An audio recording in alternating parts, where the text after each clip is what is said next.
Good evening and welcome to Friday night high school football with your Easton Valley Riverhawks. Tonight we are in Gladbrook, Iowa, home of the Gladbrook-Reinbeck Rebels, coming in with a 9-0 record. And we are here for 8-man second round matchup featuring your Easton Valley Riverhawks and the Gladbrook-Reinbeck Rebels.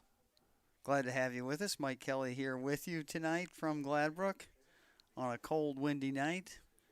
As we got here tonight about 5:15 or so, there were some ice pellets actually falling and just a little light rain that got the grass wet.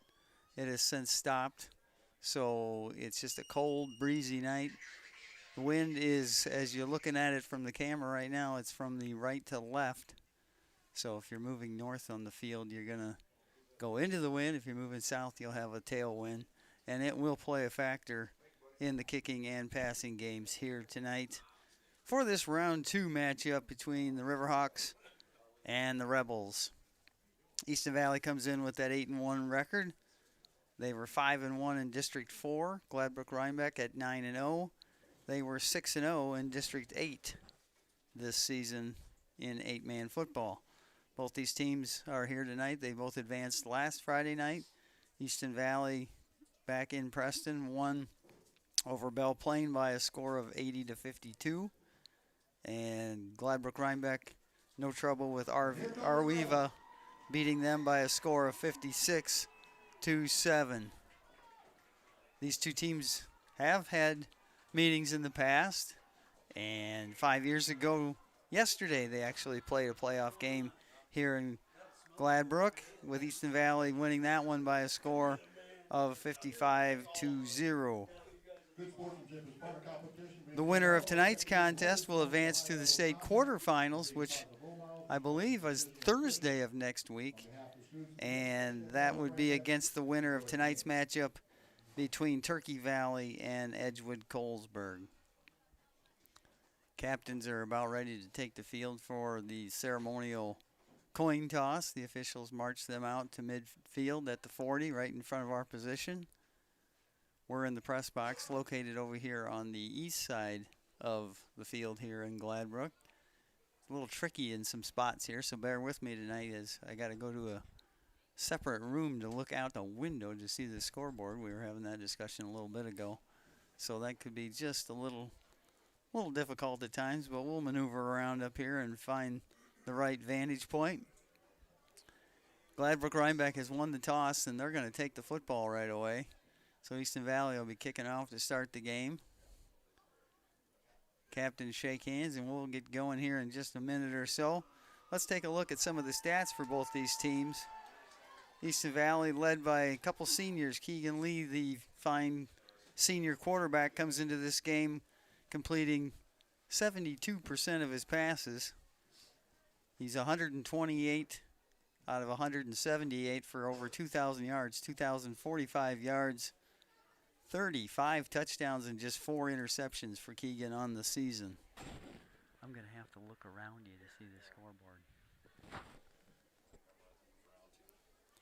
Rushing-wise, Keegan Lee leads the team in rushing with 109 carries on the season for 1,030 yards, a 9.4-yard average with 18 touchdowns. Aiden Fedderson, the fine sophomore running back, with 90 carries, 641 yards, averaging a little over 7 yards per carry, scored 6 touchdowns thus far on the season. Receiving-wise, you got to go no further than Callan Messridge, who has 72 catches on the season for 1,191 total yards, 20 touchdowns on the season, and we'll get to some of the offensive stats for Gladbrook-Reinbeck in a minute. But for right now, we're ready for kickoff as Keegan Lee's got it teed up, and we are ready for football here tonight from Gladbrook-Reinbeck High School. Squib kick down around the 20, picked up at about the 12-yard line. Breaking a tackle is the running back Heron on the return, but nice coverage that time by Easton Valley as they bring him down right at the 20-yard line. That's where we'll start this with the first play from scrimmage for Gladbrook-Reinbeck. 1st and 10 from their own 20-yard line.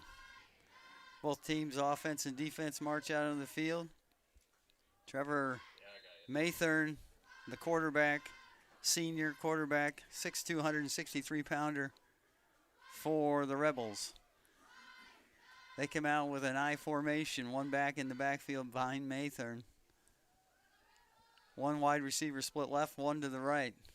There's the handoff over right side. Nice play by Easton Valley on the defense. Trayvon Herron, the junior running back, leading rusher on the field, or on the team for the Rebels, gets the first carry, picked up no gain on the play, so to bring a 2nd down and 10 for the Rebels.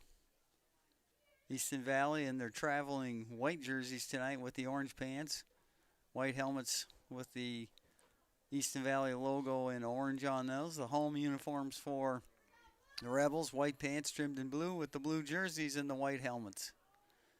One wide receiver split left, one right. Same formation. Now the man in the right goes in motion. 2 on the left.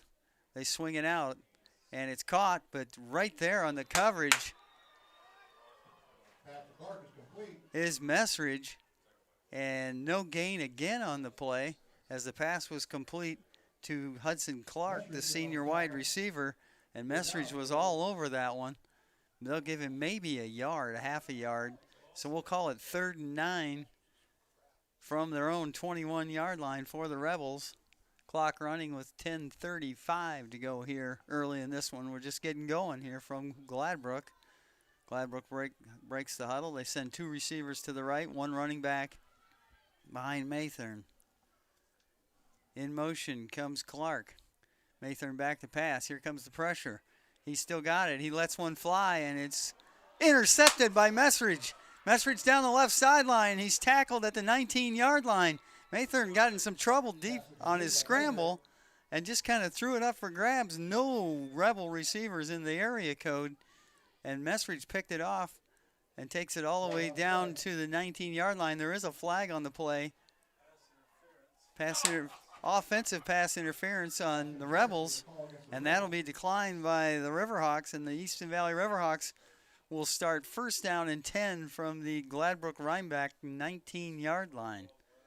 So an ill-advised pass there by Maythorn, the quarterback, and Messridge was playing center field, just kind of sat there and waited for it to come to him. Easton Valley now with Messridge split wide to the left. Shotgun for Lee. He's going to take it. He's going to run it. He gets a block on the outside. Now he tries to cut it back. Not much running room at all. Picked up a yard, maybe 2. Tackled down around the 18-yard line, so a gain of 1. It'll bring up a 2nd down and 9 for the Riverhawks with the ball at the 18-yard line of Gladbrook-Reinbeck.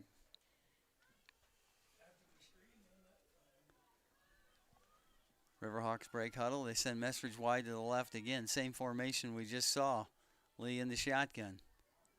He's got it. He looks downfield. He looks for Messridge on the out pattern. Nice one-handed grab.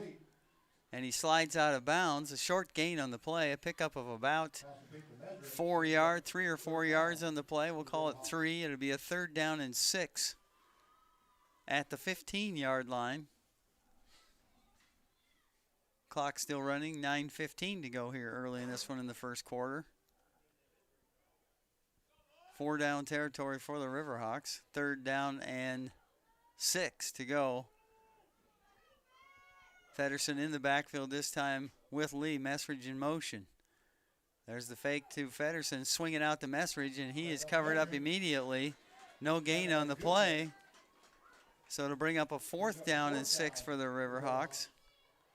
So some good defense by both teams to start this first quarter of this 2nd round contest. And the Riverhawks with a 4th down and a long 6 will go for it. Lee goes over, kind of fixes his shoe. I think he stepped right out of the back heel of his shoe as he got the play from the Riverhawk coaching staff. And we'll see if they can pick up that 1st down. There is a play clock here, so quarterbacks and everybody on the field can see it. It's down to 4 on the play clock. Tight formation this time. Lee's got it.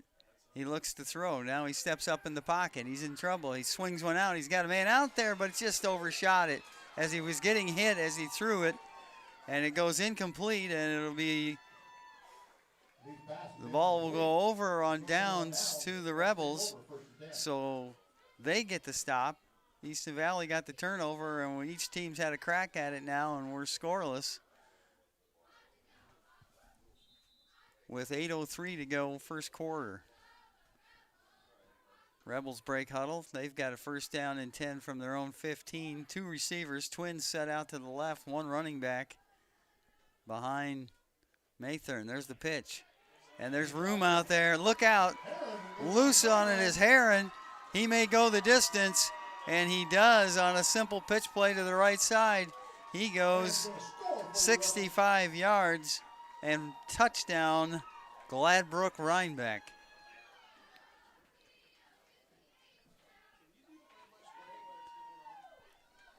"65-yard toss pitch play to Heron, and he took it the distance at the 7:51 mark here in the first quarter. And they will try to kick the extra point. Utter, the kicker. High snap. He gets it down. Nice play by the holder, and the kick is up and good. So with 7:51 to go in the first quarter, it's Gladbrook-Reinbeck on the scoreboard first. They lead 7-0. We'll be back in 30 seconds.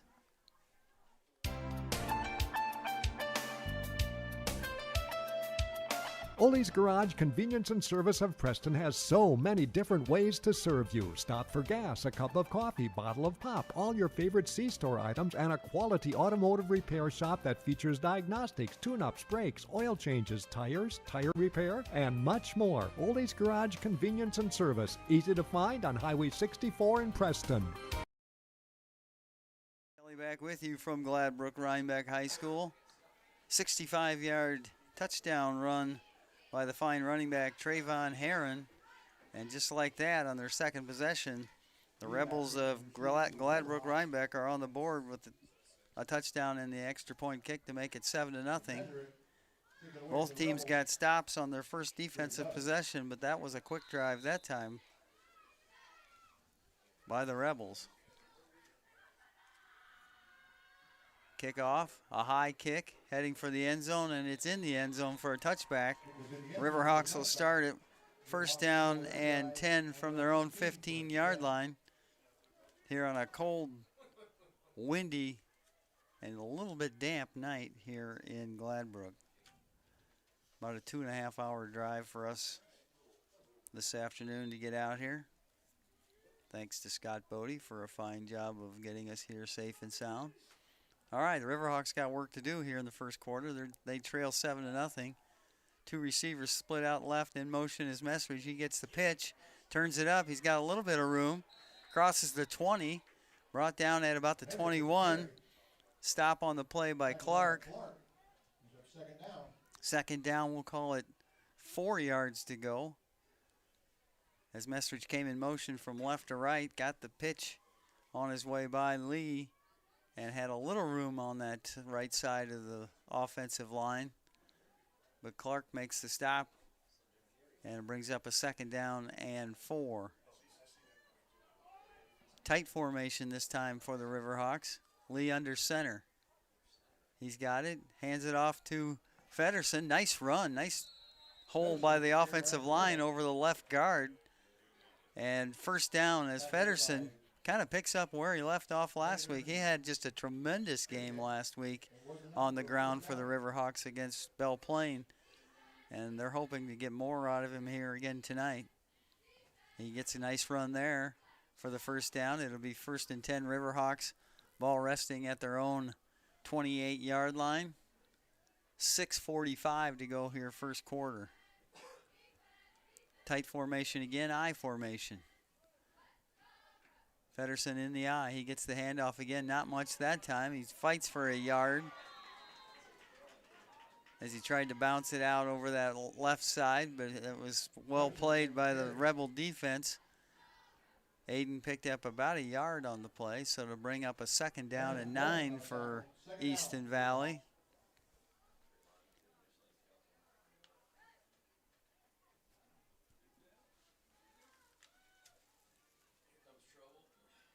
This time it's 2 receivers out to the left side, 2 to the right side. In motion, back into the backfield goes Feddersen. Back to pass is Lee. He swings one over the middle and almost intercepted as Heron stepped in the way, and he would have had a lot of real estate in front of him had he hung on to that one. So Easton Valley kind of happy it was an incomplete pass at this point. As we mentioned, the winner of this game tonight will get the winner of Turkey Valley and Edco. Turkey Valley with a 6-3 record, Edco 9-0 in that matchup tonight at Edco. 3rd down and 9 for the Riverhawks. Tight formation out of the eye. Lee's got it. He looks down the field, throws. Beautiful catch. Messridge, and he's loose. It's a foot race to the end zone. Messridge is going to be brought down inside the 10, around the 6-yard line, as Lee zipped one in there and in traffic, and Messridge made a terrific grab on a cold night. That's not an easy play. And he is all the way down. They're going to spot him about the 7-yard line the way it looks. So it's 1st and goal for the Riverhawks. Lee just stepped up in the pocket, zipped one over the middle. There was actually a couple receivers in the same area, but he found Messridge, and he hung on and almost broke it for the touchdown. Now it's an I formation for the Riverhawks. Lee under center. He fumbles the snap, picks it up, gets the handoff to Feddersen, but the fumbled snap, and that could happen. That grass is wet out there. I don't know what it did back in Jackson County, but we had a little bit of light rain here prior to the game, and the grass is a little wet.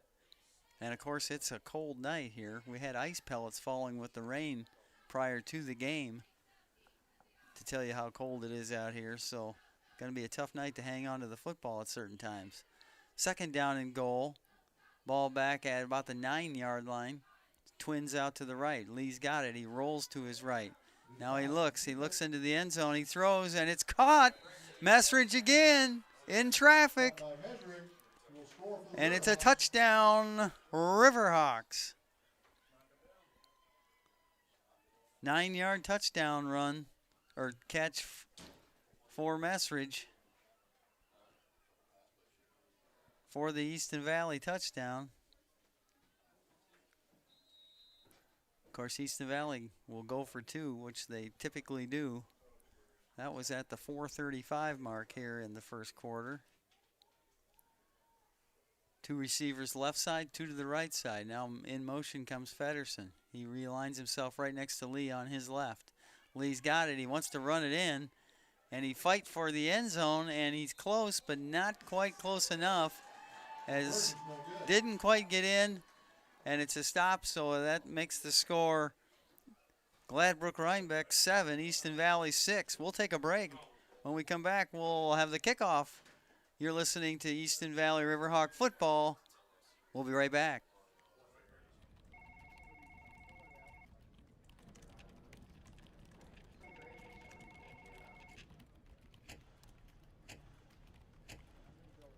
Better file that report. The clock's winding down.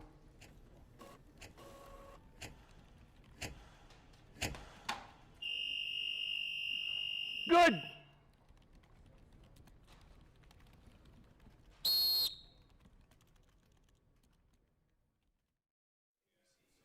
Mike Kelly back with you here from Gladbrook-Reinbeck here tonight.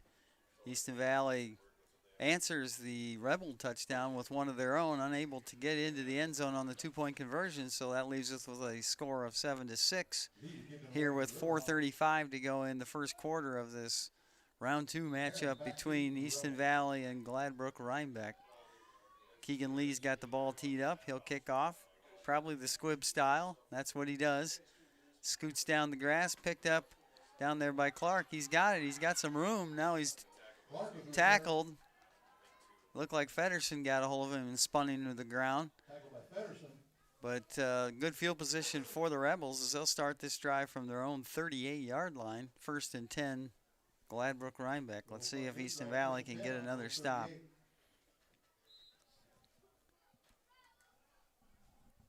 Some other area teams. Not many area teams around our parts of the state left. DeWitt's playing tonight. They're at Dubuque-Wahlert in playoff action.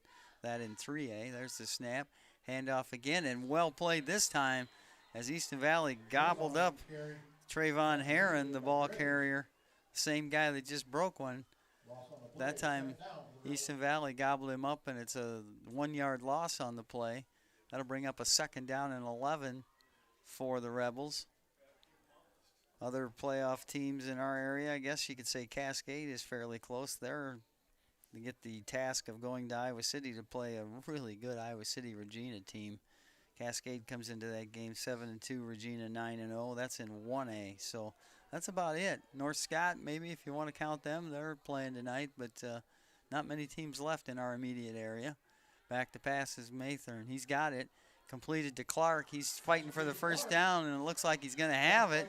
Ball's loose, and let's see who's got the football. Was he down? I think that's what they're going to say, is he was down and the ground caused the fumble. It was really close, but it'll be 1st and 10 after that catch, run, and fumble, or non-fumble. And it's 1st and 10 Rebels. They're now at the 31-yard line of Easton Valley as the clock continues to tick with 3:15 to go here in the first quarter. 2 receivers for the Rebels split wide to the left. Heron, the running back, behind the quarterback, Mathern. Mathern's going to take it, and he's going to run to the left side. He's got a hole, and he's just tripped up. Isaac Feller just got a hand on him to trip him up and save the touchdown. But it is enough for another Rebel 1st down as the ball is spotted at the Easton Valley 15-yard line. Isaac Feller, nice play to save the touchdown. They are a run-first team, is Gladbrook-Reinbeck, and they are a very good running football team. They'll break huddle with 3 receivers this time, split out wide to the left, an empty backfield for Mathern. He's got it. He wings one out to Clark. He's got some room on the right side, and he is tackled inside the 5-yard line. It's going to be another 1st down. We'll call it about the 3-yard line, 2 or 3-yard line. And it's 1st and goal for Gladbrook-Reinbeck.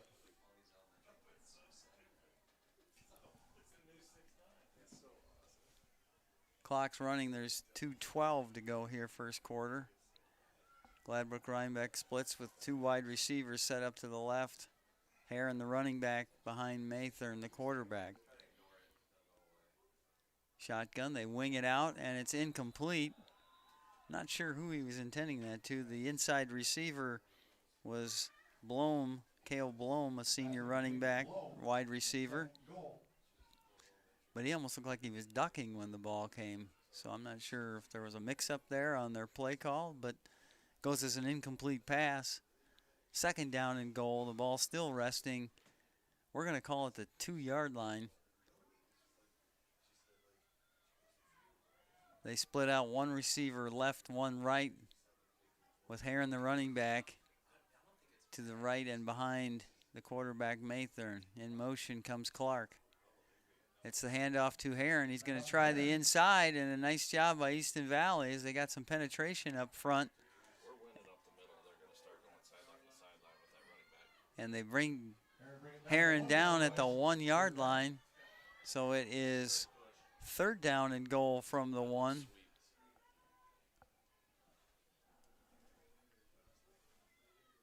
Minute and a half to go here first quarter. They split 2 receivers left. Heron again in that backfield. Got to believe he's going to see the football on this one. 3rd and goal from the 1. And no, it's going to be Mathern, the quarterback, and he's got nowhere to go, and he's going to get dropped for a loss as Messridge and Feller were there to gobble him up. It's about a 4-yard loss as they bring him down at the 5. And it's 4th down and goal from the 5 now. Nice job that time by the Easton Valley defense as they split some gaps and made the play. So here's a big play. 4th down and goal from the Easton Valley 5-yard line. Clock running down to 45 seconds to go. First quarter, trip receivers to the right side.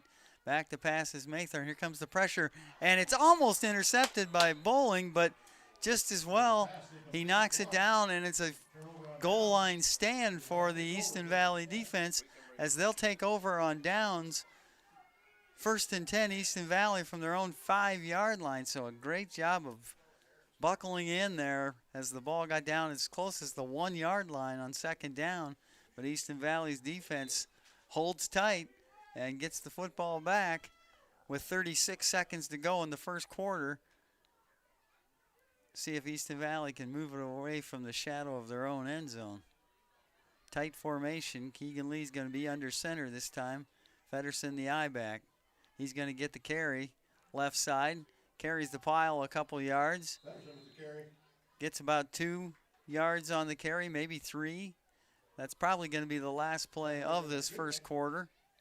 As the clock continues to run, we'll call it a gain of 2, so it'll be 2nd down and 8 for the Riverhawks. Down to 15 seconds, and their Riverhawks are already jogging over towards the sideline, and that will be our last play of the first quarter. So we have played 1 quarter of football here at Gladbrook-Reinbeck, and our score at the end of 1 is Gladbrook-Reinbeck 7, Easton Valley 6. We'll be back with that second quarter right after this timeout.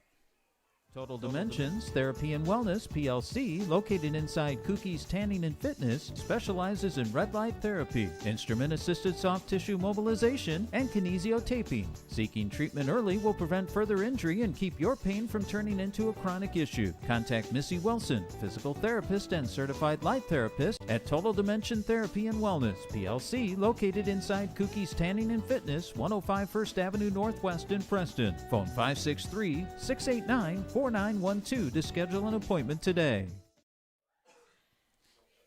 So a nice job defensively by the Easton Valley as they have a goal line stand. You don't see a lot of goal line stands in 8-man football, but there was one there, and it's well done by the defense of Easton Valley. Mike Kelly back with you here from Gladbrook-Reinbeck on a cold, windy Halloween night here. So we're ready for 2nd down and 8 for Easton Valley with the ball at their own 7-yard line. In motion goes Messridge. There's the handoff to, looks like Feddersen, and it's tough yardage, tough sledding in there as he didn't have a lot of ground to gain there. There was a pile of people.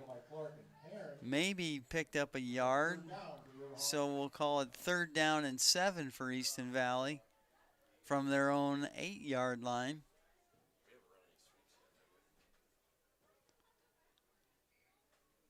See what they dial up on this offensive play. Need to get a little room for Fred Clemmy, the punter, if nothing else. Empty backfield with just Keegan Lee back there. He's going to throw. He looks, he throws over the middle. A beautiful catch by Kennick Ritchie. A one-handed jab as the ball was a little behind him, and what a terrific catch over the middle for an Easton Valley 1st down. Ran a little turn-in pattern, and that's a tough catch any night, but particularly on a cold, windy, wet night. He stuck that big hand out there and snared that thing because that thing had a little mustard on it as well. So nice catch by Kennick for the 1st down. That gives Easton Valley a little breathing room on their end of the field. It's 1st and 10, Easton Valley from their own 22-yard line. Tighter formation, got receivers 2 on each side. Now in motion comes Messridge. Keegan Lee's got it, makes the pitch to Messridge. Tries a little run over there, and there's a late flag coming in. Probably in the neighborhood of a hold. And that is a hold. Spot foul. It was at the 25-yard line, so they'll mark it off 10 yards. Back to the 15 where they'll get the down over. It'll be 1st down and about 18 yards to go from their own 15-yard line for the Riverhawks. Field looks like it's in pretty good shape here for this late in the season. They do a nice job with that here at Gladbrook-Reinbeck. Lee in the backfield by himself. He looks to throw. He steps up in the pocket. Now he looks. He's got a man open. It's Ritchie, but overthrown as he found a little gap out there around the 35-yard line, but got turned around, and the ball was behind him and unable to reel it in. So incomplete pass brings up a second down and 18 for the Riverhawks with 10:17 to go here, second quarter. Yeah, he was open. Easier said than done, but he was open. 3 receivers set out to the left side, 1 to the right. Empty backfield with Keegan Lee. Keegan back to throw. He steps up in the pocket again, slings a short one to the safety valve, Messridge. He makes the catch, got some decent yardage. He picked up about 8 or 9 on the play. Gets him back to more of a third down and manageable for Easton Valley. We'll call it third and about a long 8, short 9. So Easton Valley, this drive, using it through the air just a little bit more. Gladbrook-Reinbeck in a 3-3 defense, 3 down linemen, 3 linebackers, and 2 defensive backs. Now a whistle, and I think they're going to call a timeout on the field. Easton Valley calls a timeout. We'll take a timeout as well with 9:35 to go here, second quarter. It's Gladbrook-Reinbeck 7, Easton Valley 6. We'll be back in 30 seconds. There's a kind of magic to making memories, to finding time for the little things and the big things, the new things, and the things you'll do over and over again. It's the magic of a job well done and a well-deserved day of rest, of living life to the fullest with the people you'd never want to live without. Fairway, closed on Sunday, open for life. Mike Kelly back with you here from Gladbrook, Iowa tonight. Second round of the 8-man playoffs. It's a third down and 9 for Easton Valley. After that timeout, Messridge goes in motion from left to right. Keegan Lee in the shotgun. He's got it. He looks downfield. Now he steps up in the pocket. He's in trouble, and he is swung down and spun down as Heron got in there from his linebacker spot and got Keegan Lee at the 15-yard line. So it'll bring up a 4th down and 12 for the Riverhawks, and probably a punting situation. And Fred Clemmy is in there, and he sets up in the punt formation. So Fred should have a little bit of a tailwind. Hopefully he can get it up in the airstream. He's got it. The punt's away. It's a low wobbly punt. Bounds at about the 40. Picked up by Clark. And it's Messridge trying to hang on to him. There's a flag flying. And Clark's still on his feet. I think he stepped out of bounds back at around the 30. But I believe that's coming back. There's a flag right at midfield. And on a return, usually a block in the back or something along that line.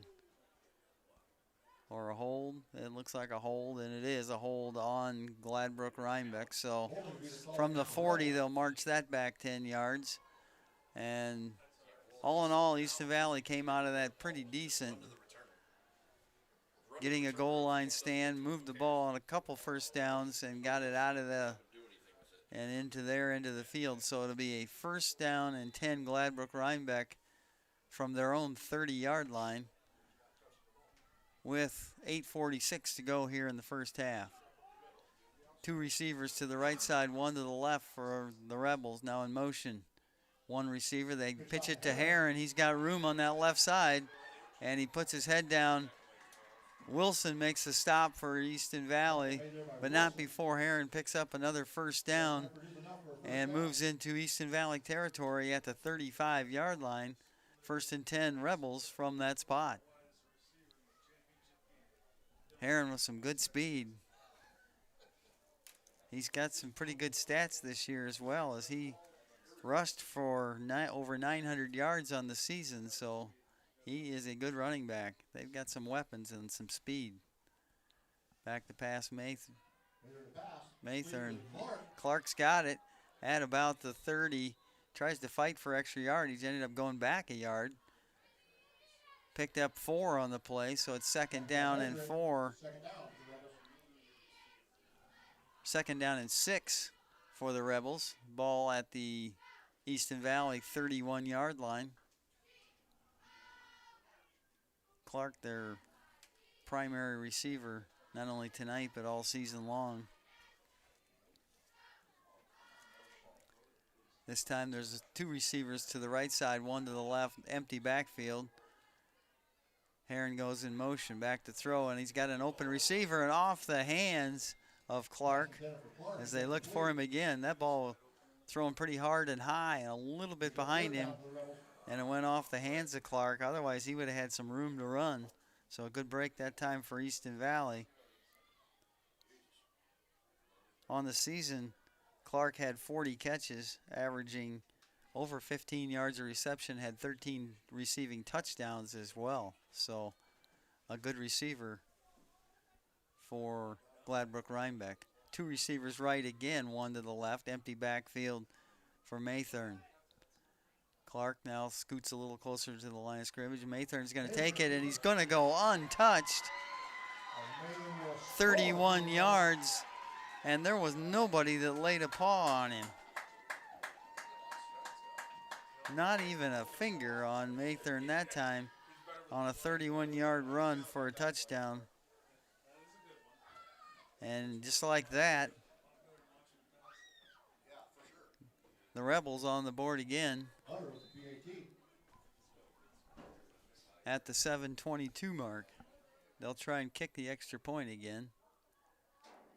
And it is up, and it is good. So, with 7:22 to go, 2nd quarter, it's now Gladbrook-Reinbeck 14, Easton Valley 6. We're going to keep it here this time. Give me a chance to go through the Riverhawk calendar.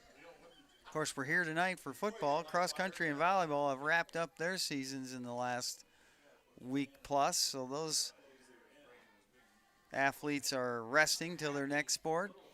If you're in the mood for some more Easton Valley sports, how about some junior high basketball? They've got their first game this coming Thursday, November 6th, the home game.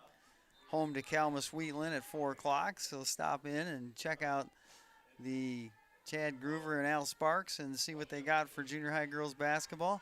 And we don't want to forget the Thespians, our performing arts, the weekend of the 14th and 15th and 16th in November. They'll have their fall plays, so go support the performing arts at Easton Valley as well. That's the 14th, 15th, and 16th in November, 7:30 p.m. on the 14th and 15th, and a Sunday matinee on the 16th at 3 p.m. That's a look at your Riverhawk calendar. We're set for the kickoff, and it's another wobbly kick. That one's heading maybe out of bounds, and yes, it goes out of bounds. Good decision that time by Keegan Lee as he lets it go out of bounds. We'll see what the Riverhawks decide to do with it.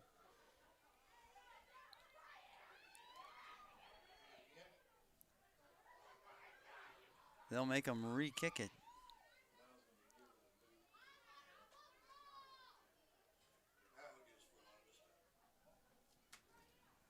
And they'll take the ball back to the other end of the field and mark it back 5 yards, and they'll kick from their own 25 instead of the 30. As Messridge and Lee stand on about their own 10-yard line to receive this Rebel kickoff. 14-6 as we are approaching the midway point here of the 2nd quarter.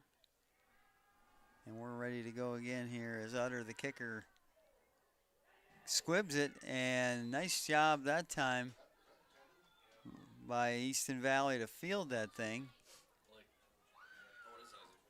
Isaac Feller grabbed it, so good hands by Isaac, and really good field position for Easton Valley's on that little squib kick. I don't know if they were trying to onside it or not, but I thought not. But Easton Valley, regardless, gets the ball at midfield. 1st and 10, Easton Valley from the 40-yard line. 2 backs in the backfield, And there's the keeper by Lee. He goes over the right side. He's got some room. Crosses the 30, brought down at about the 28-yard line. Pickup of 12 on the play by Keegan Lee. It's 1st and 10 Riverhawks from the Revel 28-yard line. A lot of ball movement on the fakes in the backfield that time, and Keegan tucked it under and went around the right side and got a good gain on 1st down and picked up another 1st down. Easton Valley breaks huddle. Messridge comes wide to the left side. Feddersen to the right of Lee in the backfield. Messridge in motion. He gets the fake there. Lee's going to keep it again. Stutter steps and is drugged down at about the 25-yard line. Maybe just inside the 25-yard line. So it's a pickup of 3 on the play for Keegan Lee, and it's 2nd down and 7 for Easton Valley at the 25-yard line of Gladbrook-Reinbeck. 6:20 to go here, 2nd quarter. Feddersen in the eye in the backfield. Lee under center this time. He's got it. He's going to roll to his right. He's in trouble. He's got to get rid of it. He throws downfield and kind of threw it away that time, very wisely so, as there really wasn't much there, and he was under a lot of pressure that time as he rolled out on the right side. It was a designed rollout. It wasn't like a scrambled rollout, but he couldn't find anybody, so he threw it out of bounds. He was out of the pocket, so no grounding there. But it does bring up a 3rd and long for Easton Valley, 3rd and 7. Ball still at the 25-yard line of Gladbrook-Reinbeck. Clock stops on the incomplete pass with 6:03 to go. Tight formation this time for Easton Valley. Feddersen in the backfield. And there's movement. And Ritchie, I believe, from the tight end spot on the right side jumps, so they'll move it back 5 yards, back to the 30, and it'll bring a 3rd and 12 for Easton Valley. So a hard count that time by Keegan Lee, and he got his own guy to jump.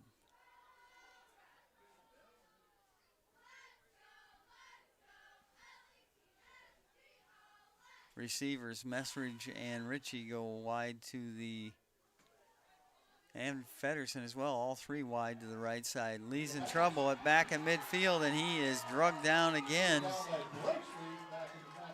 as he loses about 10 yards on that sack. And Easton Valley is going to be back into another punting situation probably, as it's 4th down and a long ways to go this time. Fred Clemmy in to do some punting again. It's 4th down and about 22 or 3 yards to go for Easton Valley, so they'll punt it away. Fred back to it. He's got it. Kicks away. Nice punt that time by Fred. Some good hang time. It's hauled in by Clark at about the 5-yard line. Good kick coverage downfield. Is that the first time we won trips? As Feller hung on and got a little bit of help from his friend Messridge, and bring down Clark at about the 8-yard line. So it'll be 1st and 10 Gladbrook-Reinbeck from their own 8-yard line. And the Easton Valley defense will see what they can do. 5:19 to go here, 2nd quarter from Gladbrook-Reinbeck. You need 12 yards, but they're bringing 4. You got 3 blockers. You got to throw it. Easton Valley with that 3-man front. In motion. And here comes Maythorn again. He's going to try and run it to the left side this time. Picks up a little bit of yardage, maybe about 5 on the play. We'll see where they spot it. We'll call it a gain of 5. Brings down up a 2nd down and 5. That's a simple shotgun snap to the quarterback that time, and Maythorn took it and had some lead blockers and tried to turn the corner to the left side.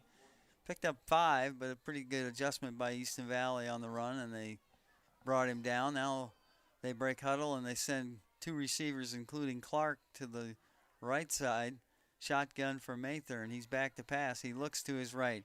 He's got a man open, but kind of missed him, as it was Clark who ran a little 5-yard out on that left side, but the ball was well short of where it should have been, and brings up a 3rd down and 5.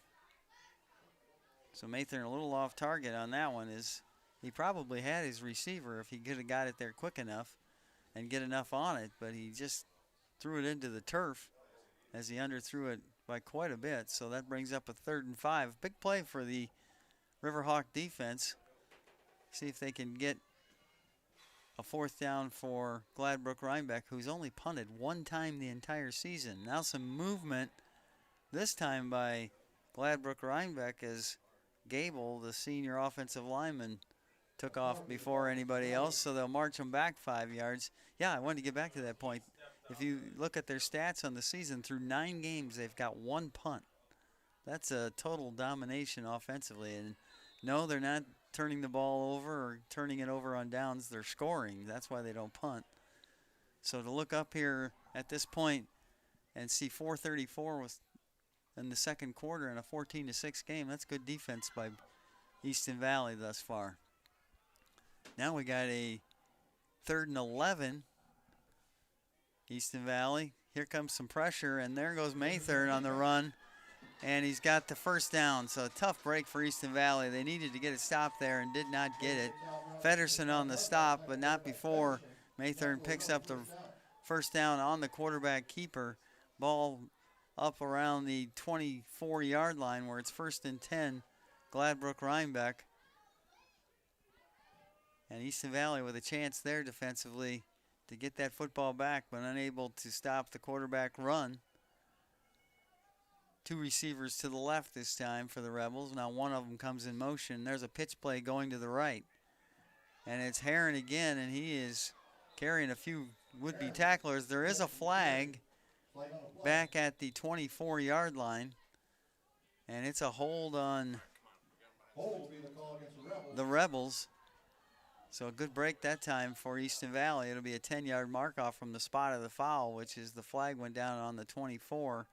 That'll push the ball back to the 14. They'll get the down over. It'll be 1st down and about 20 yards to go, 19 or 20 to go. 4:04 to go here before halftime. They wind the clock.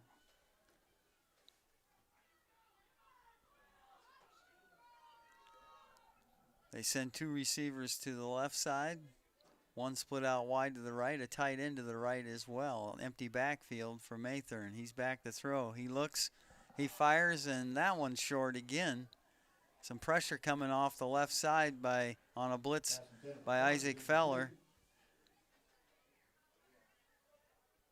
It almost looks like they watched film from last week's game. If you remember, Belle Plaine had a lot of quick throws trying to avoid the pressure that Easton Valley can apply on the pass rush. And that's what you're seeing here a little bit tonight with the Rebels as well. So it's 2nd and long now, 2nd and 20. Heron in the backfield with Mather. And it's Heron on the carry. He's still on his feet and got good yardage as he's got quick feet. Kept bouncing off tacklers. Finally, Kinnick Ritchie drug him to the turf, but not before he picked up about 12 yards on the carry. It's 3rd down and 8 for the Rebels. Clock running with 3:15 to go here, 2nd quarter. This is a tough bunch of Easton Valley Riverhawks. Hopefully they can get a stop here. You look at the sideline of Gladbrook-Reinbeck. Look at the players they've got. And you look over at Easton Valley and we have 3 available subs. It's quite amazing. Now there's a whistle and a timeout called by Gladbrook-Reinbeck. And we'll take a timeout as well with 2:56 to go till halftime. It's Gladbrook-Reinbeck 14, Easton Valley 6. We'll be back in 30 seconds.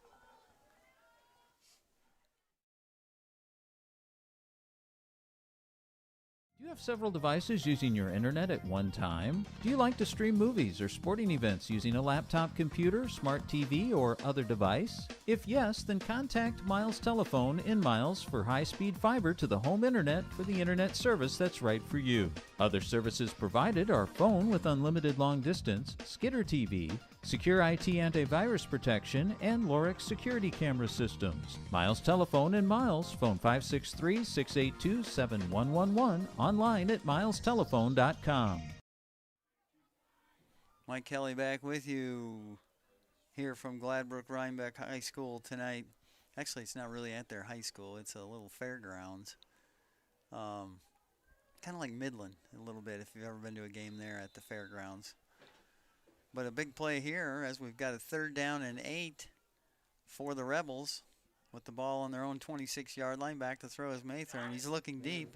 He's got a man open. It's Clark again. And fights his way for the first down. We'll see. Looks like he stepped out maybe about a yard short of the first down. As he caught the ball, he tried to make a move, and he must have stepped on the line while trying to do that. They're going to spot the ball at the 33-yard line, and it's 4th and a yard for Gladbrook-Reinbeck. Clock running with, or no, it's not running. I think it should be running possibly, but 2:49 to go. So a big, big play here. And a whistle and another timeout called by the Rebels. We'll keep it here this time as we approach halftime. Gives us a chance to take a look at our college football schedule for tomorrow in the state of Iowa. Of course, the Hawkeyes have a bye week this week as they prepare for a big one next week. Next week, the Hawkeyes will host the Oregon Ducks. Iowa and Oregon in a big, big clash to next week in the Big Ten. Iowa improved to 6-2 with a big win over the Gophers last week. So that's next week. They're off. Both of those teams are off this week. Iowa State's hosting Arizona State tomorrow. Both teams come in with 5-3 overall records. That game's at noon, and I think it's on TNT if you get that on your cable network. And don't forget about the UNI Panthers having kind of a tough year. They're at 2-6 so far this year. They travel to Illinois State at 5-3 in Missouri Valley Conference football tomorrow. That's 2 o'clock on ESPN+. All right, we're back. It's 4th down and a yard with the ball on the 33-yard line, empty backfield. Looking for a quarterback run here, I would think, and there it is. And he's got the first down, and he's got a lot more. Maythorne is on the run, and Richie's trying to track him down and can't do it. So it's a touchdown, a 47-yard run for Maythorne, the quarterback. And just like that, another touchdown for the Rebels, and they extend their lead to 20-6 pending the extra point. Pretty simple play, just a snap to the quarterback, and away he went. 2:40 to go here in the second quarter.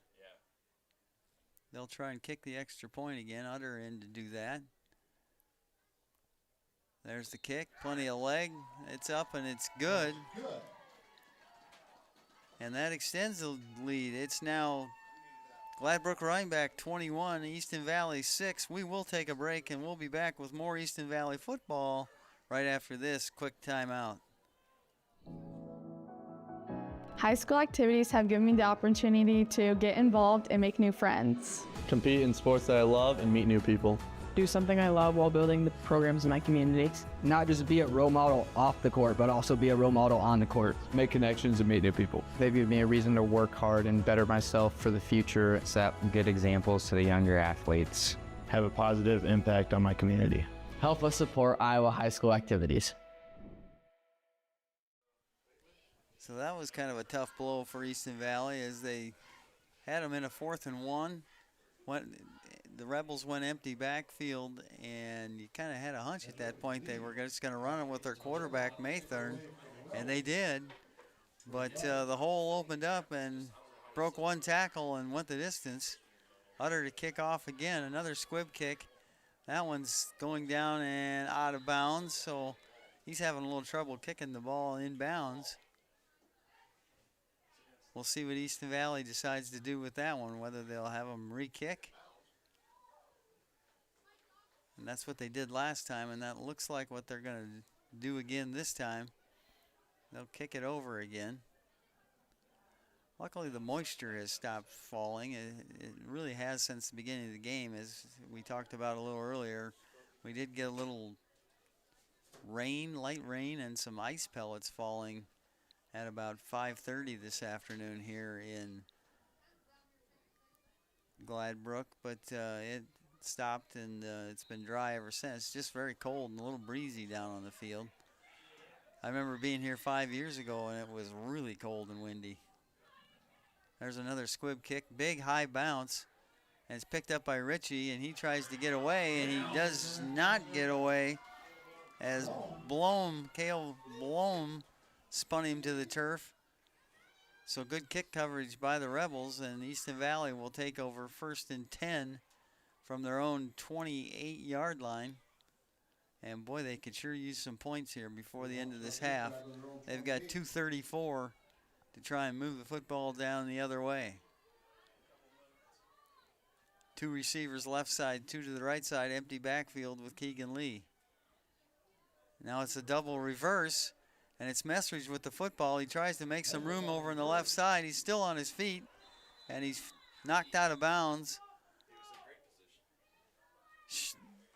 Rather short gain. Well, pickup of about 4. Ran a long way to get 4 yards, but it was a pitch to Feddersen, who in turn pitched it back to Messridge coming back to the left side. Tried to catch that defense in kind of a switcheroo, but well played by the Rebels. And it brings up we'll call it a gain of 3, 2nd and 7 after all that. Lee back to throw. He's in the pocket, steps up. Now he's going to zip one over near the sideline. There's Messridge on the catch. Nice throw, nice catch. Messridge hauls it in. He crosses midfield. They'll spot it at the 38-yard line of Gladbrook-Reinbeck. 1st and 10, Easton Valley. Clock stopped as Messridge got out of bounds. Plenty of time, 2:18, couple timeouts. Tight formation, Lee under center this time from the 38. Back to pass, he looks, here comes the pressure. He escapes, now he zips one over the middle, and just getting a hand in was the Rebel defender. The pass was intended for Messridge. Would have been right near the first down stakes, but it goes incomplete. It'll be 2nd and 10. Ball spotted again at the 38-yard line of Gladbrook-Reinbeck.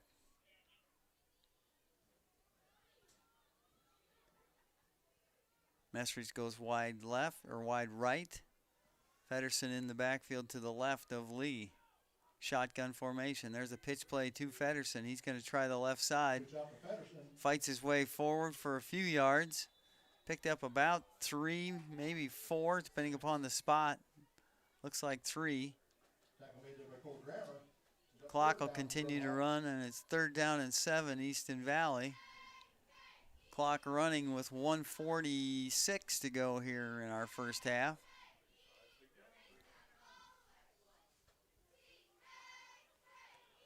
Easton Valley breaks the huddle in a tight formation. 2 backs, 1 on either side of Keegan Lee.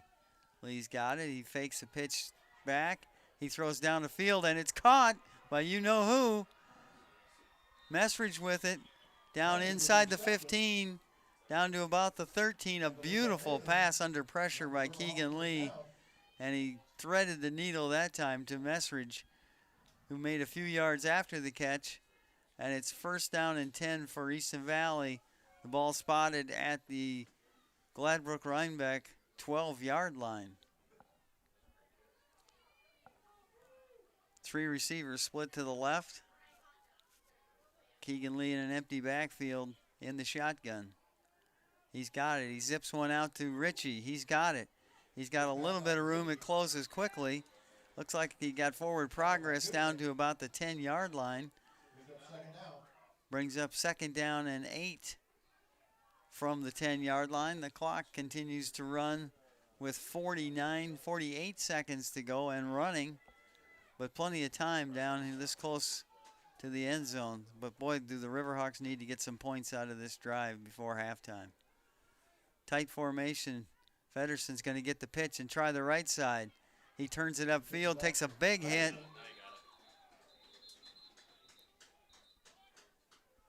It'll bring up a third down. He picked up about 2 or 3 more. Easton Valley will use that timeout. We'll keep it here right before the half. It's going to be a 3rd down and about 6. So, yeah, this is an important drive. There are 27 seconds to go before halftime. Obviously, it's 4-down territory, so they've got 2 plays to get 6 yards. The ball is spotted on about the 7-yard line, so they can still get a 1st down. As long as you're going to get that close, you might as well score, right? Of course, the winner of this game, don't forget the winner of this game tonight, we'll get the winner of tonight's contest between Turkey Valley and Edco. Edco, a familiar team to Easton Valley, as they were our district champion in District 4. Easton Valley runner-up. Easton Valley breaks huddle. They got 2 receivers to the left, 1 to the right. Fedderson in the backfield. Play action to Fedderson. Lee rolls out to his left. He looks, zips it into the end zone, and it's intercepted. On the run is the quarterback, Mathern, and he brings it out to the 11-yard line. So tough break for Easton Valley as Lee was under pressure, moving to his left, tried to throw back across his body to his right, and it was picked off by the lanky Mathern. And it's 1st and 10 Rebels, and that's one I'm thinking Keegan Lee probably would want back. We'll see if they're going to get risky down here or if they will just maybe tuck it under and go to the half with that 2-score lead, they being the Rebels. They got 1 wide receiver to the left. Clark split out wide to the right. Heron in the backfield behind Mathern. Clark now goes in motion to the left. They look like they still mean business. No, they hand it to Heron. He's got some room. He fumbles the football, picks up his own fumble, and he's going to run all the way for a touchdown. What a lucky break that was. What a lucky break that was. 68 yards for Gladbrook-Reinbeck on a fumble, and he picked up his own fumble on the run and goes 68 yards for a touchdown. They'll kick the extra point, and that is going to be very demoralizing for Easton Valley. They make the play, and it still costs them points. High snap, kick down, kick is good. And that takes us to halftime with our score at the half. Gladbrook-Reinbeck, the Rebels, 28. Easton Valley, 6, on a tough, tough way to end a half. When you try to do something the right way, which they did, and it turned out sour for Easton Valley, and they'll have to regroup at halftime. Again, our score at the half, Easton Valley trailing the Rebels of Gladbrook-Reinbeck 28-6. We'll take a break. We'll be back here in about 15 minutes. For right now, we'll send it back to our studio. Thank you. We'll be right back. Jesse Jepson at Jesse's Automotive and Mini Mart just off Highway 64 in Miles is passionate about solving your auto repair issues and providing repairs and maintenance that exceeds all expectations. From basic automotive maintenance like oil changes and tire service to more complex issues like brake repair and suspension issues, stop in at Jesse's Automotive and Mini Mart. They also have homemade lunch specials, snacks, and a lot of your favorite C-store items, along with gasoline. See you soon at Jesse's Automotive and Mini Mart in Miles. Find them on Facebook.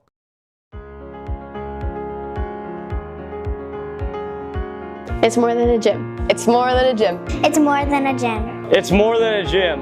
It's more than a gym. It's more than a gym. My name's Seth Lawson. live north of Sebula. I think that this gym is a crucial part of our community for several reasons. The first being that it has always been in Easton Valley's master plan to take care of the education needs of the students first, and I think we've done a great job achieving that.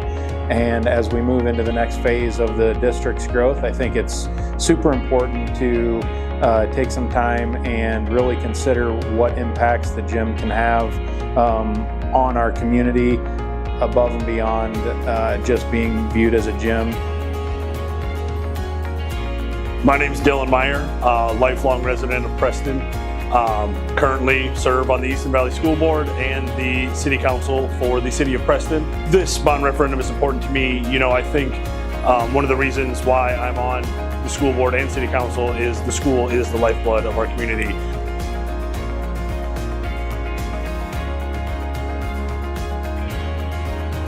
My name is Josh Fedderson. I'm owner of Gino's Pizza.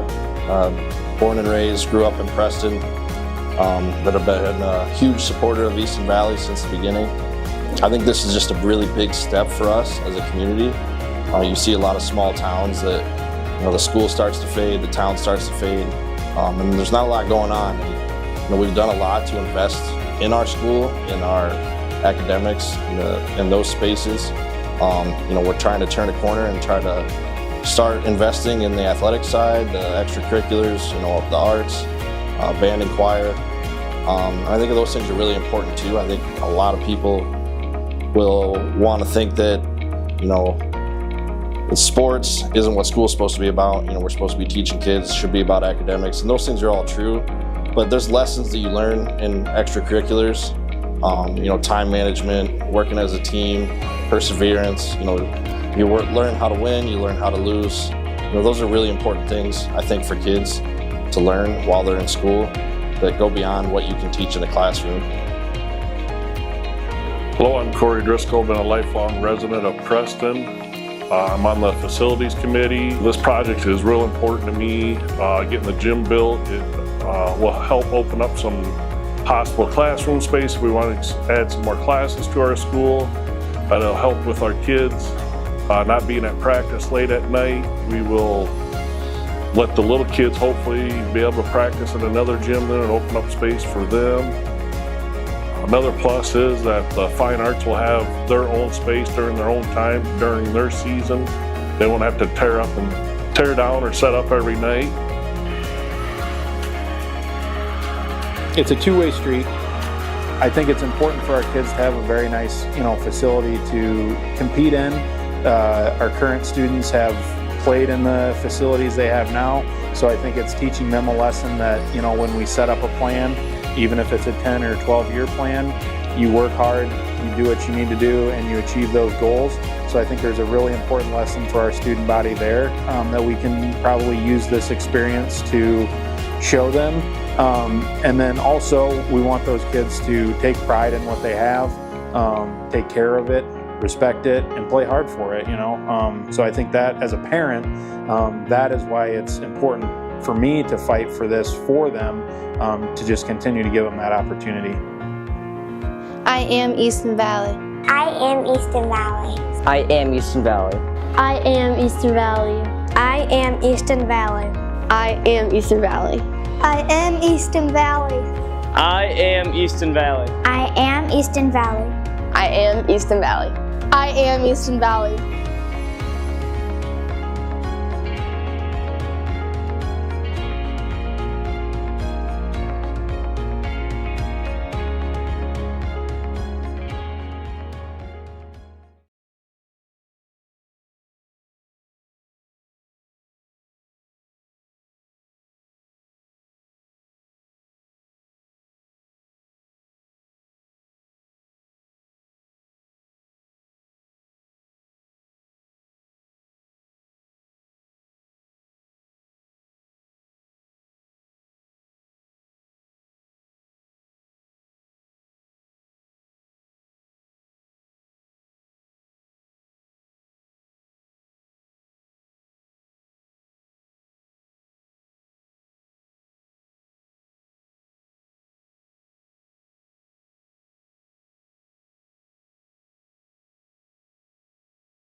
Welcome back. Mike Kelly back with you from Gladbrook-Reinbeck here tonight for the second round 8-man playoff action. And the Riverhawks, kind of a rough first half. They hung around, but right at the end, a couple little lapses and a lucky break led to some points. And they trail at halftime by a score of 28-6. Scoring went like this. Gladbrook-Reinbeck scored first on a 65-yard run by the running back Heron. Kick was good for a 7-0 lead. That was at the 7:51 mark of the first quarter. Easton Valley matched that touchdown with one of their own, a 9-yard pass from Keegan Lee to Callan Messridge. The extra point run was no good, so that made it 7-6 Rebels at that point. Second quarter at the 7:22 mark, it was a 31-yard run by quarterback Maythorn. Kick was good, made it 14-6. Also in the second quarter at the 2:40 mark, Maythorn on a 47-yard run. The kick was good, 21-6. And as the half was running out, the Heron, the running back for the Rebels, took a pitch, had a short gain, fumbled the football. It bounced straight back up to him. He picked it up and ran 68 yards for a touchdown. That was kind of the backbreaker of the first half. And while he ran to the end zone, the clock turned to zeros. They kicked the extra point, and that made it 28-6. And that's where we are right now at halftime of this second round matchup. It's Gladbrook-Reinbeck 28 and the Easton Valley Riverhawks 6. We're just a few moments away from our second half kickoff. Easton Valley will get the football to start this second half. Both these teams ranked rather highly in 8-man. If you go by the strength index, Gladbrook-Reinbeck is number 1 on that register, Easton Valley number 10. Both teams are now taking their spots for the kickoff. And the kicker grabs the ball from the official, and he'll tee it up. And Lee and Messridge wait the kick. And we are about set to go here with second half action from a cold, windy Gladbrook, Iowa here tonight. So we're set to go. And it's time for second half action for your Easton Valley Riverhawks. There's the kick, and it's a long one. That one is heading for the end zone. In and out of the end zone. Touchback, and Easton Valley will start 1st and 10 from their own 15-yard line. We'll see if maybe the tide can turn here a little bit for the Riverhawks. Score of interest, if you're wondering how Edco might be doing tonight, they were ahead at halftime 22-6 over Turkey Valley in that other contest. The winner of this game and that game will meet next week for a chance to go to the semifinals. And there's a fumble on the pitch as they've tried to run option to the left side. Lee made the pitch, and it's recovered by Gladbrook-Reinbeck, and another back-breaking killer play against the Easton Valley Riverhawks, and it's going to be 1st and 10 Rebels from the Easton Valley 11-yard line. Easton Valley tried to run the option left, and it was just a bad pitch and catch, and the ball squirted free and picked up on the turf by the Rebels, and they are right there ready to score again. Easton Valley defense has got to buckle in here to keep this game a game. And there's the handoff up the middle to Blom, and he is met head on by Ritchie and some of the defense. Looks like Isaac Feller was in on that one as well, as he met him head up and dropped him for a 1-yard loss. It'll bring up a 2nd down and 11. We've seen this record before. So Easton Valley has got to get a defensive stop here on the turnover, a costly turnover here to start this second half. 2 receivers, one split left, one to the right. Heron in the backfield. It's Maythorn. He's going to try and carry it. He's got it, and he's drugged down and down around the 6-yard line. Feddersen on the stop. So it's 3rd down and 5. They can get a first down without scoring. Ball spotted at the 6-yard line. So to say this is a big play, yeah, this is a very big play, but it is 2-down territory, 4-down territory for the Rebels on this 3rd down and 5 from the 6-yard line. This time it's Blom in the backfield. 2 receivers set out to the right side. Mathern's got it. He's going to throw. He looks, he throws, and it's a touchdown to Clark. In the right corner of the end zone, just ran a little out pattern. Nice throw by Mathern, and Clark catches it for the 6-yard score. And Gladbrook-Reinbeck will extend the lead to 34-6, pending this extra point. So it's just a lot of momentum has shifted, and it's all with the Rebels. Kick is up, and it is good. We'll take a break. Our score, as Gladbrook-Reinbeck scores to open up this 3rd quarter, now Gladbrook-Reinbeck 35, Easton Valley 6. We'll be right back.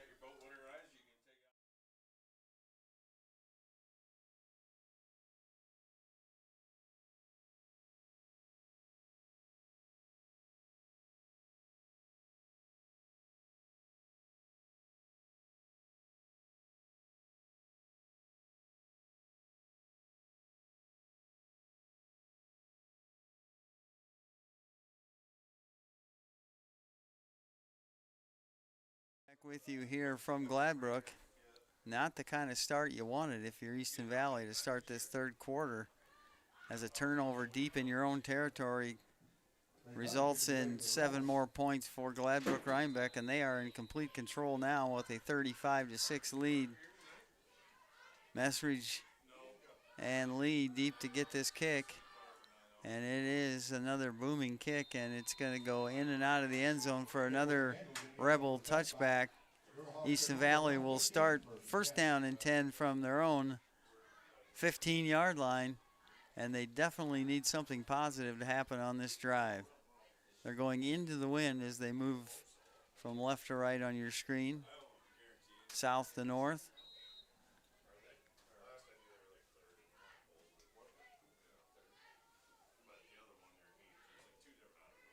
Keegan Lee in the shotgun, empty backfield. Feddersen goes in motion to the right side. Lee steps up in the pocket, and he's got Ritchie. Nice catch as the ball was a little behind him. He snared it, picked up 5 yards as the ball gets spotted at the 20-yard line. It'll be 2nd down and 5, Riverhawks from the 20.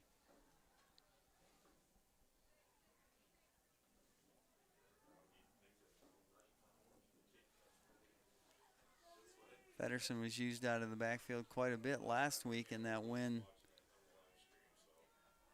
in the 1st round of the playoffs. Under center this time, back to pass is Lee. He's in trouble, got to get rid of it. And it's, I think, intercepted. No, it's dropped. Did not have control as he hit the ground. As Lee was under pressure again, tried to hit Ritchie, and the ball was almost intercepted. The end result, it's going to be 3rd down and 5 for the Riverhawks from their own 20-yard line. We're just a couple minutes into the 3rd quarter, 9:40 to go in the 3rd quarter. Baseball score, last I checked, it was the Dodgers leading the Blue Jays 3-1 in 4th inning. Easton Valley hustles to the line as the play clock is down to 2. They get it off. Lee's going to take it. Now he's under huge pressure, and Heron throws him to the ground. Heron blitzed off the right side from his linebacker spot, and down goes Lee back around the 10-yard line. Another quarterback sack and another big loss. It's going to result in a 4th down and about 17 for Easton Valley, and they'll be forced to punt again, this time into that win. Fred Clemmy in to do the honors. Gets it away. It's a low punt that's going to scoot out to about the 34-yard line, 35-yard line. That's where Messridge downed it. So it'll be 1st and 10 for Gladbrook-Reinbeck, already in Easton Valley territory at the 35-yard line. So anything that could go wrong has gone wrong here for Easton Valley in the last quarter and a half. And they're already with their backs to the goal line in their own territory with the ball at the 35-yard line. Need something positive to happen. How about a takeaway of some sort, maybe a fumble or an interception? Two receivers split to the left. Heron in the backfield behind Maythorn. Maythorn throws it out to Clark. Clark's got it. He breaks one tackle. He breaks a second tackle. And he's off to the races. And it's another score. 35-yard pass to Clark. And again, the Rebels score here in the third quarter. 35 yards to Clark on the pass. And it's kind of turning into a lopsided affair here at Gladbrook-Reinbeck. In to try the extra point is Utter. Spot is down, kick is up, it is good. And it's good. With 8:49 to go, third quarter, our score now 42-6 in favor of the Rebels. We'll take a break and we'll be back with more Easton Valley football right after this timeout. How do you make everyone's favorite buffet even better? How do you make the country's best chicken even more exciting? How do you make Thursday the best night ever? Wing night at Pizza Ranch. All the wings you want, plus all your other buffet favorites. And for a limited time, try the sweet heat of our new honey hot sauce. The country's best wing night is here. Taking flight Thursday nights, only at Pizza Ranch. Thank you. Mike Kelly back with you from Gladbrook here tonight on a cold Halloween night, and it's been kind of a scary game for Easton Valley on Halloween night, as just nothing has gone right. Now it's a matter of holding your head high and trying to get some positives out of this. Got three seniors that might be playing their last game, so you want to make sure they go out on kind of a positive note. Squib kick, and it's going to go into the end zone. Good decision by Keegan Lee to let that roll into the end zone. And the Easton Valley again will start 1st and 10 from their own 15-yard line.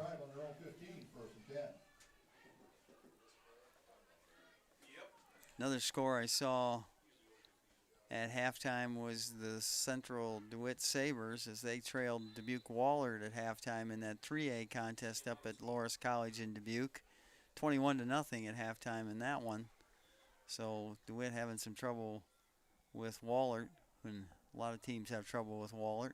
Back to pass Lee. He looks down the field. He's got a man. It's Messridge, and he tiptoes the sideline. Pickup of about 14 or 15 on that pass play. That'll move the sticks for a first down for Easton Valley. They're going to say he went out of bounds at the 33, so a 13-yard gain.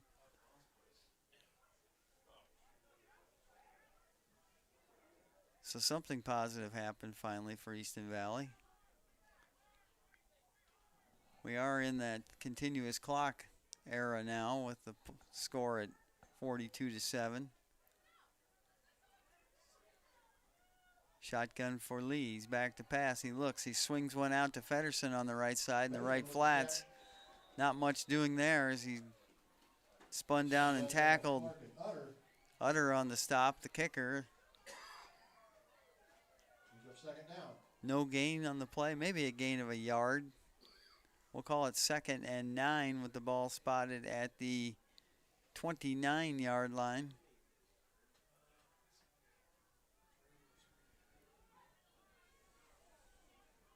Shotgun, empty backfield for Lee. Three receivers set to the left side, one to the right, that being Messridge. They look to throw. They do throw. It's caught by Fedderson. He's got pretty good yardage over the left side. Spun down, but I picked up about 12 more, maybe 13 yards. First down for the Riverhawks. Spot the ball at the 37-yard line of Gladbrook-Reinbeck. Easton Valley in a tight formation. Feddersen in the eye back. Back to pass is Lee as he rolls out. He swings it back over to Feddersen on the left side. He's got some room over there. He's still on his feet. Another first down and some more.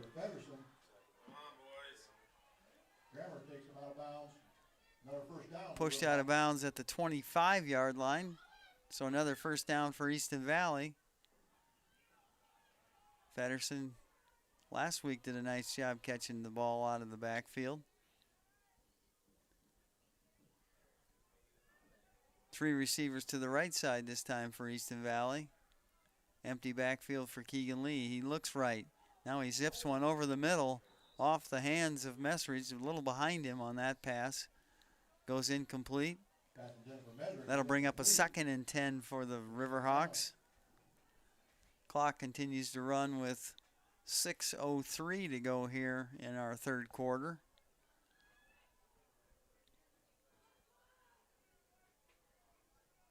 Messridge splits wide to the right. The other 3 receivers split to the left. Lee rolls to his right. He looks for Messridge and incomplete. As he took a hit from Clark right when the ball got there. Ball squirted out away from his hands. Incomplete pass. It'll be 3rd and 10 from the 35-yard line. Excuse me, the 25-yard line. So 2 plays to pick up 10 yards here for the Riverhawks. 3 receivers to the right. 1 tight end lined up on the left side. Empty backfield, lead to throw. Steps up in the pocket, and he looked like he maybe tripped over one of his own lineman's feet and went down. Another costly sack is what it'll go as. 4-yard loss back to the 29, and it'll bring up a 4th down and 14 for the Riverhawks. So they did a nice job of moving the ball into the Rebels' territory, but from that point have gone backwards here just a little bit. So they need to pick up about 14 yards to keep this drive alive. Feddersen goes in motion. Back to pass is Lee. Gets rid of it, and off the hands of Wilson, incomplete. And the ball will go over on downs to the Rebels. It's 1st and 10, Gladbrook-Reinbeck. The ball on their own 20, we'll call it the 28-yard line.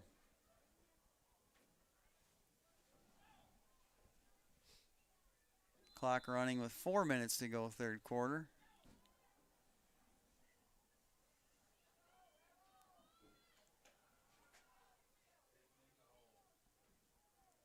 Two receivers split to the right for the Rebels. Heron in the backfield behind Maythorn. There's the handoff to Heron. He gets the carry, bounces off a couple tacklers, and is drugged down by Bowling over there after a pickup of about 4 yards. Maybe 5 yards. It'll be 2nd down and 5 for the Rebels with the ball at the 34-yard line, their own 34-yard line.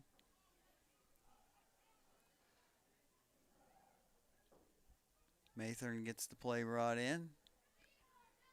Sends 2 receivers to the right side. He's got a tight end lined up on the left side. Heron behind him in the eye.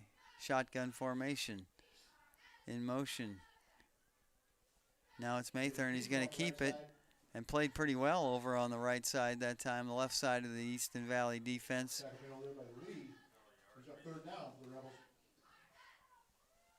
And that'll bring up a 3rd down, a pickup of about a yard, so it'll be 3rd and 4 for the Rebels with 2.5 minutes to go here in the third quarter.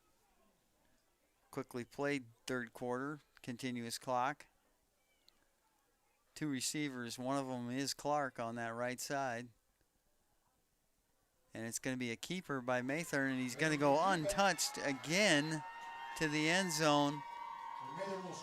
44-yard run for Maythorn, and that is about the 3rd time he's gone without anybody putting a hand on him. He's got a lot of yards on the ground tonight, and a lot of them without being touched.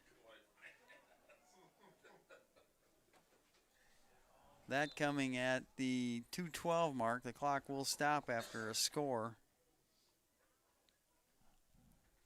There's the kick. Spot is down. It is good.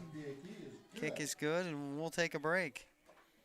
With 2:12 to go, third quarter, our score now, Gladbrook-Reinbeck 49, Easton Valley 7. We'll be back with more right after this timeout.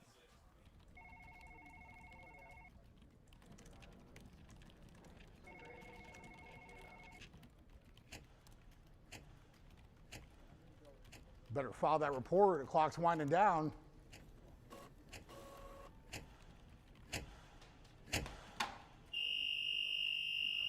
Good.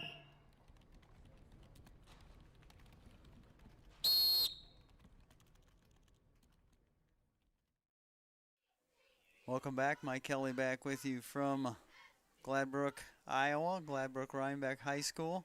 And it's all Rebels here tonight as they are just dominating here since about, the start of the second quarter is where this all started. But it's been all Gladbrook-Reinbeck since that point, and they now lead 49-7. They'll kick off, and that's another touchback as it goes in and out of the end zone. And Easton Valley will take over again, first down and 10 from the 15-yard line. And this one is pretty much no longer in doubt already here in the third quarter. It's just a matter of staying healthy and maybe get some positives out of this before it's all over. Clock will continue to run here as soon as this ball is snapped. There's 2:12 to go in the third quarter. Baseball score, World Series Game 6. Dodgers lead the Blue Jays 3-1.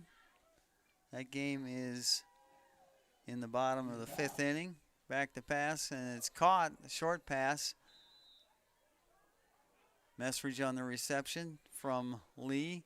Pickup of about 5 on that pass over the middle.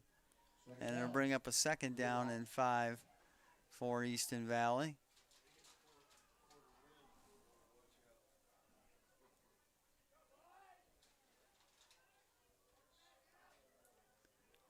So second and 5, they'll send 3 receivers to the right side, will Easton Valley. Empty backfield for Lee. Back to throw. He does throw out into the left flats, and the receiver catches it. But it was Messridge, and as he tried to make his cut, he slipped. His left foot kind of slipped out from underneath of him. He did pick up about 3 yards. It'll bring up a third down and 2 as we wind down here in the third quarter with 1:12 to go on the clock as it runs.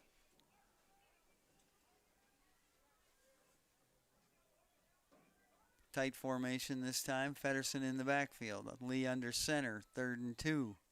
It'll be a quarterback sneak with Lee, and he'll have plenty on that one to get the first down. Picked up about 3, maybe 4 yards on that one.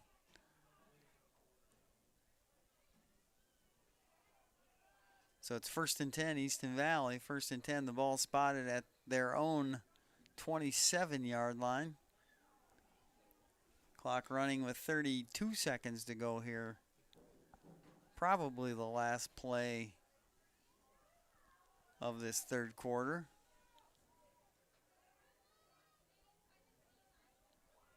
Three receivers split out to the left side this time with an empty backfield. Lee to throw. He does throw. It's caught over on that left side. I think it was Ritchie on the catch this time, the freshman. Pickup of about 7 or 8 yards. It'll bring up, we'll call it 8. Be a second down and 2, and the clock runs out. That's the end of our third quarter, and it's all Rebels up to this point. Our score at the end of 3 is Gladbrook-Reinbeck 49, Easton Valley 7. We'll be back with the fourth quarter right after we take this break. Health powers life, from the delightfully routine to the truly uncharted. Building a relationship with a primary care doctor is one of the easiest ways to stay healthy. So if you don't have one, get started with Mercy One. From annual wellness visits to screenings and immunizations, our primary care doctors can help you be proactive with your health, ensuring you're ready no matter what life brings next. Find care at mercyone.org/healthpowerslife.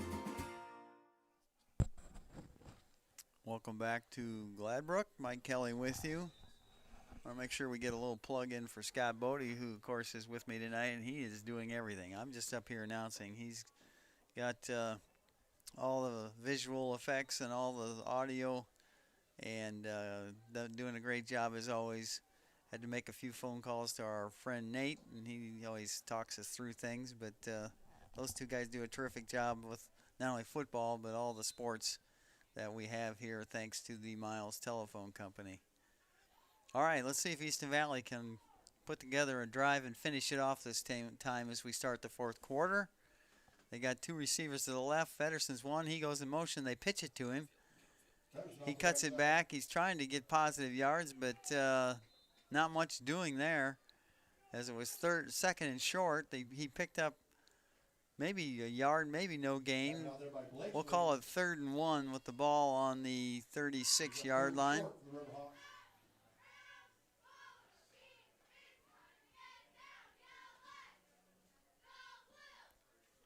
So 3rd and 1 from the 36, Easton Valley. Three receivers, trips over on that right side. Messridge set out to the left on this side.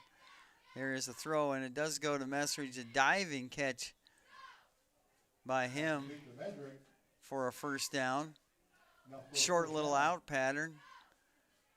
And the sure-handed Messridge hauled it in for the first down, so that'll continue this Easton Valley drive as he got a couple, but that was all they needed. 1st and 10, Easton Valley from their own 38-yard line. Three receivers set out to the right side, one tight end on the left side. Empty backfield for Lee. He's got it. There's the pass, and it's deflected at the line of scrimmage. Pass is tipped at the line of scrimmage. Second down. Be 2nd down and 10. A few college football games tonight, one of which has North Carolina, and they just took the lead over Syracuse in the 3rd quarter, so Bill Belichick getting a rude welcome to college football, but on the good end of a 13-10 game over Syracuse, but that game just getting going in the 3rd quarter. Twins on the left side and right side. There's a quick pass to Messridge. He fights for yardage, drags a tackler, Aaron, with him, and picked up about 5 yards on the play. It'll bring up a 3rd down and 5. Clock continues to run with 9:52 to go in the football game.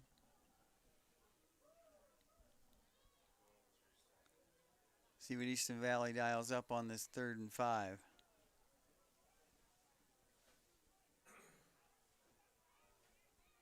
Three receivers out to that right side, a tight end on the left side. Empty backfield for Lee. He's got it out of the shotgun. Now he's in trouble. Steps up in the pocket. Gets away from a mess of people. I don't know how he got out of there. And he throws it away over on that right side. They had him dead to rights for a sack, and somehow he ducked out of the way of a couple tacklers and was able to use his feet and get around to the right side where he was able to throw it away. So it'll bring up a 4th down and 5 for Easton Valley. The ball's still at the 37-yard line of Gladbrook-Reinbeck.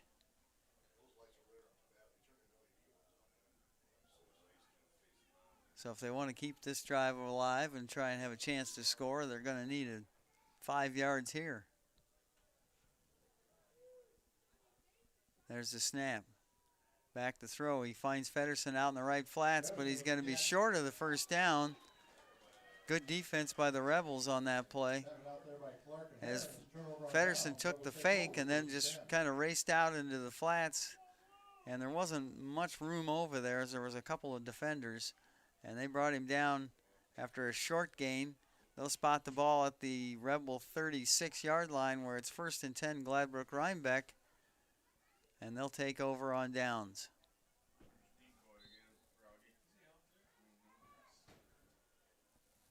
Memphis, ranked 25th in the country, having no trouble with Rice tonight in college football, 38-7. 2 receivers to the left side.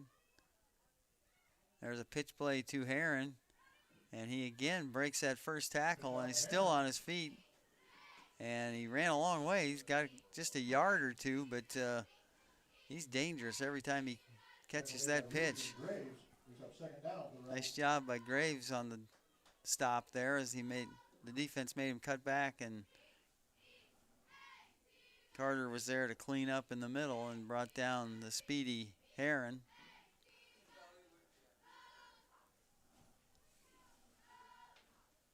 Two receivers out to the right side, one running back in the backfield behind Mathern. They swing a pass over to Clark, and he leaps one tackler, Wilson, and ends up in the arms of Bowling, but it's enough for a first down. Clark's having a good night tonight for Gladbrook-Reinbeck Rebels. 6:50 to go.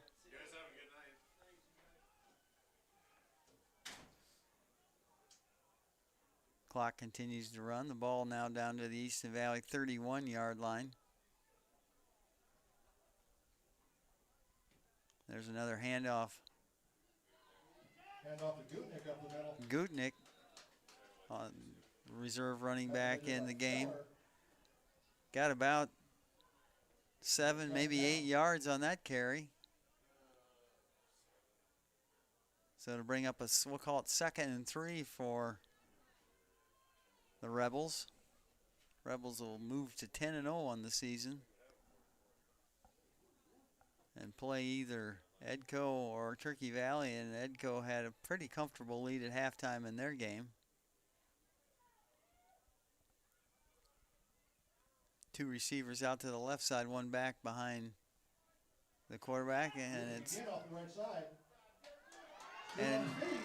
some poor tackling by Easton Valley. A spin move, and into the end zone goes Gutnick, the backup running back.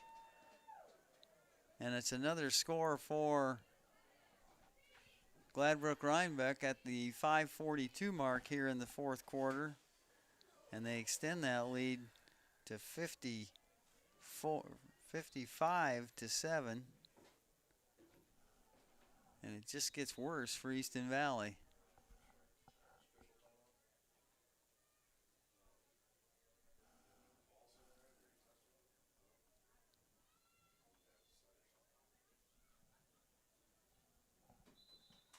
They'll kick the extra point as they've done all night. They haven't missed one yet. Spots down, kick is up, kick is good. So with 5:42 to go in the game, that makes it 56 for Gladbrook-Reinbeck and 7 for Easton Valley. We'll take a break. We'll be back for the final 5:42 right after this timeout.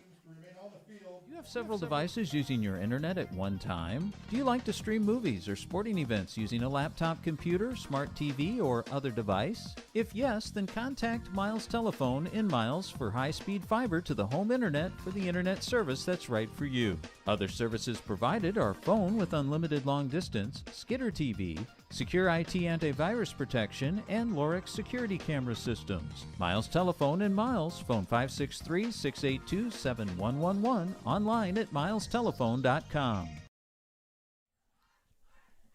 Getting set for a Rebel kickoff here to Easton Valley as we're just past the halfway point of this fourth quarter. We'll have continuous clock the rest of the way in this one on a cold Halloween night, and it's been a spooky night for Easton Valley. It's just been totally dominated since the second quarter in this contest, and that was just a case of not such good tackling as they spun the guy but didn't wrap, and he just kept going.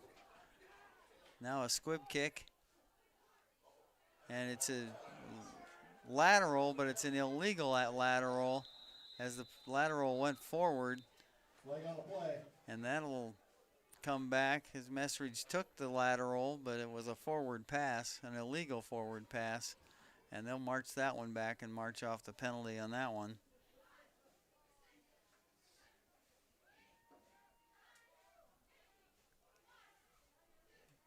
want to make sure I give another plug of the upcoming fall play by the Performing Arts students at Easton Valley. That will be November 14th, 15th, and 16th. Friday, Saturday, Sunday. The Friday, Saturday shows, the 14th and 15th, will start at 7:30.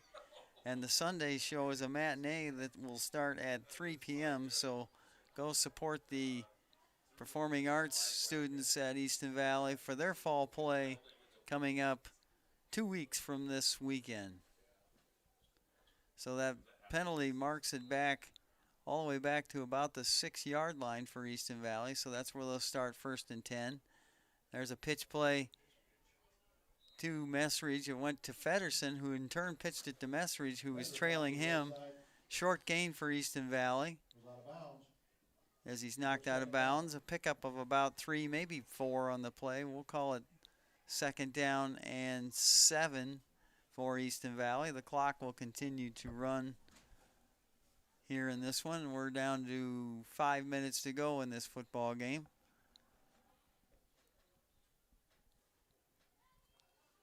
Tight formation. Feddersen just to the left of Lee.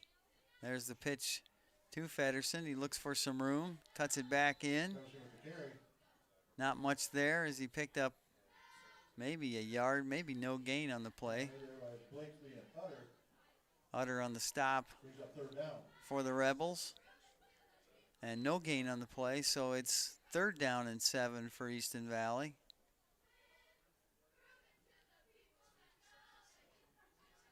Gladbrook-Reinbeck starting to sub a little bit more on defense as they're running players in and out. 3 receivers for Easton Valley to the right side. Lee back to throw. He's in his own end zone. He's got to get rid of it. He does over the middle to Messridge. He's going to be close to a 1st down. He's fighting for the yardage, and I think he's got it. And he does. Good effort after the catch by Messridge. A nice throw by Lee under pressure in his own end zone area. But it's a 1st down Easton Valley up at the 18-yard line, their own 18-yard line.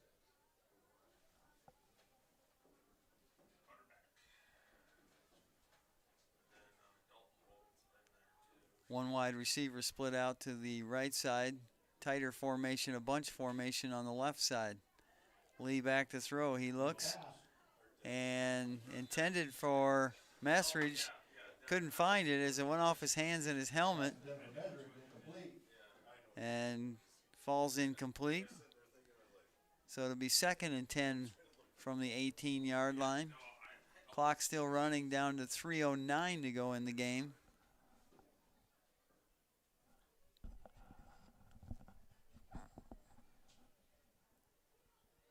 Easton Valley will send 3 receivers to the right side this time. Wilson, the tight end, lined up on the left side. Lee back to throw. Fires, ball batted down at the line of scrimmage. That's happened a couple times here in this later stages of this game. Incomplete. Makes it 3rd and 10 for Easton Valley. The ball at the 18-yard line. Clock continues to run. 2:25 to go in the game.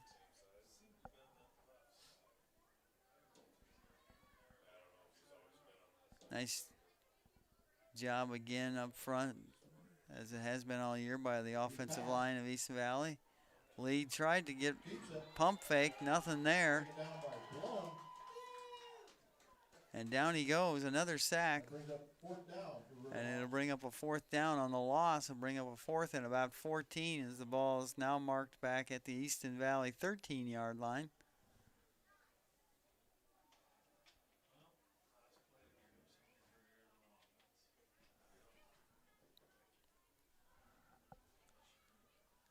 Probably, if they don't get the 1st down, the last offensive play of the season for Easton Valley. And back to pass is Lee. And he's going to go down again.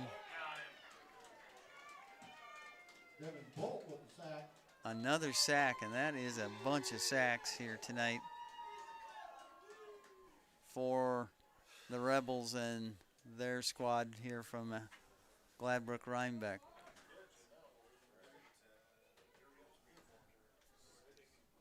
Clock continues to run. We're down to 1:05. We'll see if they just take a knee or if they're going to try and punch one more in here.